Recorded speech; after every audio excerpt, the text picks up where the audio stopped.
না না না আগে যাই, ঠান্ডা মাথায় পিছনে ঠামের যাই এখন উস্তাদ যাই আমরা একটু না গাড়ি না একবার গাড়ি তো একবারে খুল করে ফেলো তো একবার কে কি আছে চুপ করে থাকে আলা বড় পাথর গাছ বেলা ডিস্টার্ব করা আমি তো মেলা হয় গেল আচ্ছা আচ্ছা খবর বন্ধ করে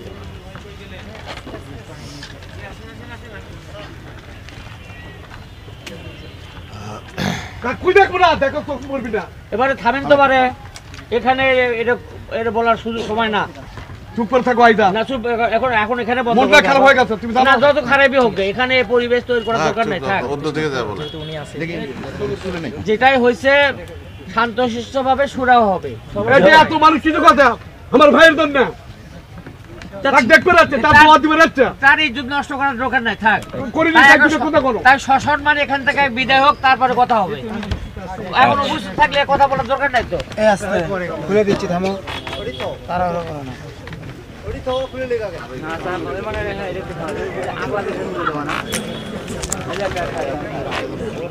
আমার বাড়িতে থাকতে বাচ্চা লাখ ঘুরে দেবে কাছে ওইটা আপনার বলতে আমাদের বিএনপির সভাপতির চেয়ারম্যান দায়িত্বশীল মানুষ এখানে এসেছেন, আপনারা যদি তাকে সম্মান না করে এমনি কোথাও বসতে দেন নিচে, তাহলে মনে করবে যে আমাকে তো সম্মান করলো না, তখন ধীরে ধীরে উনি কী করবেন, চলে যাবেন, কেটে পড়বেন। কেননা তিনি বুঝতে পারছেন যে আমাকে অপমান করা হচ্ছে। টাকা যখন বুঝতে পারবে টাকা যে আমাকে অপমান করা হলো, তখন টাকা আর সেখানে থাকবে না। খুব ভালোভাবে মনে রাখতে হবে, টাকার জন্ম হয়েছে কিসের কারণে? বিনিময়ে ব্যবহারের জন্য। বোঝা যায় না কথা মনে হয়। টাকার জন্ম কেন হয়েছে? বিনিময় ব্যবহারের জন্য। এইটা দিয়ে আরেকটা নিতে হবে, এইটা দিয়ে আরেকটা নিতে হবে। যখন আপনি টাকা দিয়ে টাকা নেবেন, তখন কি আল্লাহ তাকে যে জন্য সৃষ্টি করেছেন সেটা কি হলো?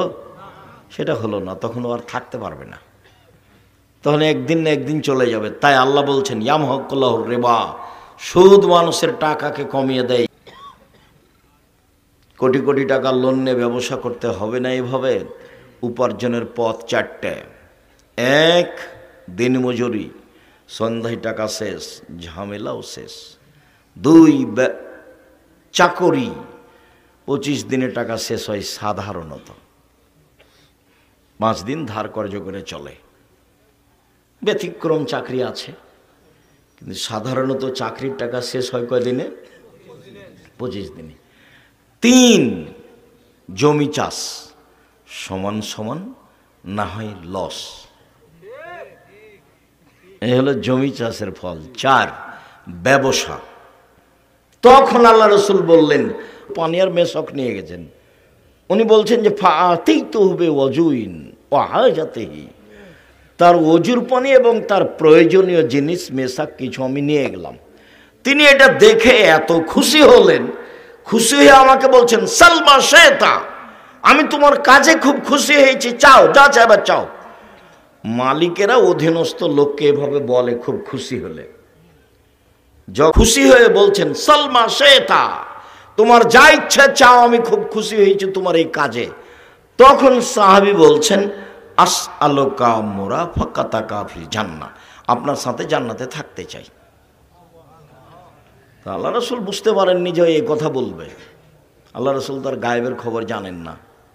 মৌলানা সাহেব এসে নাই আপনাদের সামনে এমন বক্তব্য দিলেন, বক্তব্যতে বললেন যে কে বলছে হাত তুলে দোয়া করা যাবে না। কত হাদিস আছে, বই পুস্তক খুলে দেখালেন।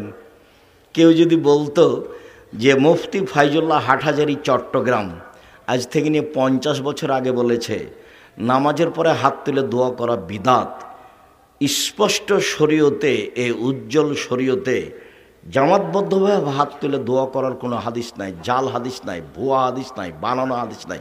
পৃথিবীর কোনো বিদ্বান বলেনি নামাজের পরে হাত তুলে দোয়া করতে হবে।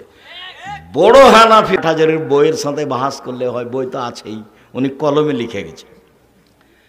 আর বোখারি ওনারা পড়ান, বোখারিতে এক জায়গাতে বাপ বাঁধা আছে, অধ্যায় অনুচ্ছেদ উল্লেখ করা আছে, ইমামকেও সূরা ফাতিহা পড়তে হবে, মুক্তাদিকেও পড়তে হবে,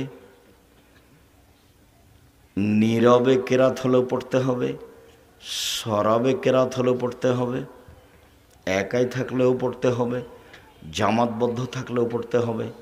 বুখারী, ইমাম বুখারী এইভাবে উল্লেখ করেছেন, সূরা ফাতিহা একাই থাকলেও পড়তে হবে, জামাতে থাকলেও পড়তে হবে, ইমাম হলেও পড়তে হবে, মুক্তাদি হলেও পড়তে হবে, সরবে হলেও পড়তে হবে, নীরবে হলেও পড়তে হবে।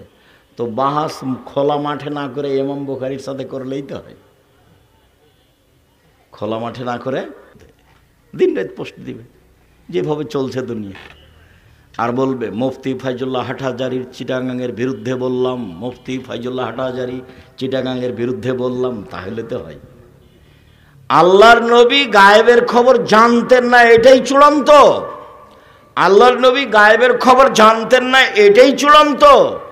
সাহাবী কি বলবে রাসূলের জানা ছিল না? আল্লাহ রাসূল আমভাবে বলে দিয়েছেন, তোমার যা ইচ্ছা তাই চাও। তখন আল্লাহ রাসূল বলছেন আওয়া গায়রা দালিক, না এটা নয়, এটা নয়, অন্য কিছু চাও। তখন সাহাবী বলছেন হোয়া যাকা, ওটাই চাই, ওটাই চাই। তখন আল্লাহ রাসূল বলছেন যে আইন্নী আলা নাফসিক বিকাসরাতিস সুজুদ, তুমি একটু বেশি বেশি তাহাজ্জুদ পড়ে আমাকে সাহায্য করো। মুহাম্মদ সাল্লাল্লাহু আলাইহি ওয়াসাল্লাম বলছেন আমাকে সাহায্য করো বেশি তাহাজ্জুদ পড়ে, আমি তোমাকে জান্নাতে নিয়ে পাশে থাকার চেষ্টা করব। আর এখন আল্লাহ রাসূল বলছেন সত্যবাদী বিশ্বস্ত ব্যবসায়ীরা নবীর সাথে জান্নাতে থাকবেন। বহু বচন বলেছেন নবীগণের সাথে, সিদ্দিক সোহদাদের সাথে। ব্যবসা কি জিনিস? অবাক কথা। ব্যবসা কি জিনিস? যদিও আল্লাহ রাসূল বলেছেন কেউ যদি দুইটা মেয়ের লালন পালন করে, দুইটা মেয়ে, দুইটা বেটি, তাহলে আমি মুহাম্মদ সাল্লাল্লাহু আলাইহি ওয়াসাল্লাম আর সে লোক জান্নাতে এভাবে থাকবো।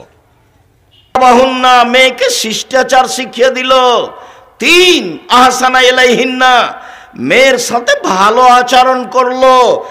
4 জাওয়াজাহুন্না, মেয়ের বিবাহ শাদী দিয়ে দিল। সেই পিতা আর নবী একসাথে এভাবে থাকবেন। তবে একে বিদ্যা শিখিয়ে দিল, ভালো কথা। শিষ্টাচার শিখিয়ে দিল। বাপে তো জানে না শিষ্টাচার কাকে বলে। তোমরাই বলো, বহু মহিলা এখানে এসেছে, কালকে সকালে উঠে ভ্যানিটি ব্যাগ নিয়ে আর চিকন বোরকা পরে বাজারে চলে যাবে। এইটাই কি শিষ্টাচার? তুমি মহিলা মানুষ, তুমি বলো, আপনি বলেন, আপনি তো এখানে এসেছেন বোরকা পরে, ফ্যাশন বোরকা পরে, আপনি কেন যাবেন বাজারে? শরম হয় না কেন? শিষ্টাচার কাকে বলে? এই ছেলে, শিষ্টাচার কাকে বলে? তোমার বাপ তোমাকে কি শিষ্টাচার শিখিয়েছে? শিষ্টাচার কাকে বলে? তোমার বোনের নখ বড় আছে, এটাই কি শিষ্টাচার? তোমার বোন নখে নেইল পালিশ দিয়েছে। ইহুদি খ্রিস্টানদের পতিতালয়ের মেয়েদের বৈশিষ্ট্য হচ্ছে নখে নেইল পালিশ দেওয়া। ইহুদি খ্রিস্টানদের পতিতালয়ের মেয়েদের বৈশিষ্ট্য হচ্ছে ছেলে জোর করে যদি কপালে টিপ দিতে পারে তাহলে বিবাহ হয়ে গেছে। রাক্ষসী বিবাহ হিন্দুদের, সেই টিপ তোমার বোনের কপালে। কিভাবে এটা শিষ্টাচার হলো বলো? রাসূল সাল্লাল্লাহু আলাইহি ওয়াসাল্লাম বলেছেন যারা গায়ে উল্কি করে নেয়, কি বলে কে, ট্যাটু নাকি, যেটা উল্কি করে নেয়, যে তার উপরে অভিশাপ। যে পরচুলা ব্যবহার করে, তোমার বোন পরচুলা ব্যবহার করে খোপা বড় করে, তার উপরে অভিশাপ। যে ভরু তুলে চিকন করে, তার উপরে অভিশাপ। যে দাঁত ছিলে চিকন করে, তার উপরে অভিশাপ। যে উঁচু স্যান্ডেল পরিয়ে নিজেকে লম্বা দেখায়, তার উপরে অভিশাপ। যে প্রেসিয়ার পরে যাকে কম বয়সে দেখানো চাই, সেটা হলো অভিশাপ। যে সামনের চুল ছোট করে, তারপরে অভিশাপ। যে এইভাবে ঢং করে চলে রাস্তাঘাটে, তার উপরে অভিশাপ। পুরুষের পোশাক পরে যারা, তার উপরে অভিশাপ। 3 শ্রেণীর মানুষ জান্নাতে যাবে না। তার 1 শ্রেণীর মানুষ, যেসব মহিলারা পুরুষের শার্ট প্যান্ট জুতা স্যান্ডেল পরে, তারা জান্নাতে যাবে না। মানে যাবে না, মানে যাবেই না। বলেন আপনি তো, বলেন আপনি বুঝেন, আপনার মেয়ের অবস্থা আপনি ভালো জানেন। হাতের নখে মেহেদি দিবে, পায়ের নখে মেহেদি দিবে, একই। তার মানে আপনি জাহান্নামে চলে গেছেন। মরেন, ঢুকেননি কেন? মরেননি এই জন্য। নবীর সাথে থাকা বাদ দিয়ে কি হয়েছে? উল্টা পথে চলেছে। জিম্মেদারি তো আপনার, মেয়ে আপনার। আর লালন পালন ঠিক করবো আমি, শিষ্টাচার আমি শিখাবো? মেয়ে আপনার, শিষ্টাচার আমি কি দিয়ে শিখাবো? ওই যে ফ্যাশন বোরকা পরে এসেছে, একটু পরে যাবে, হ্যাঁ করে এসেছে, আবার হ্যাঁ করে চলে যাবে। আপনি ভালো জানেন শিষ্টাচার কাকে বলে, নবীর সাথে তো থাকা যাবে। বলছিলাম সম্মানিত দিনী ভাই বোন, সত্যবাদী বিশ্বস্ত ব্যবসায়ীরা নবীর সাথে জান্নাতে থাকবেন, এ কথা মুহাম্মদ সাল্লাল্লাহু আলাইহি সাল্লাম বলেন।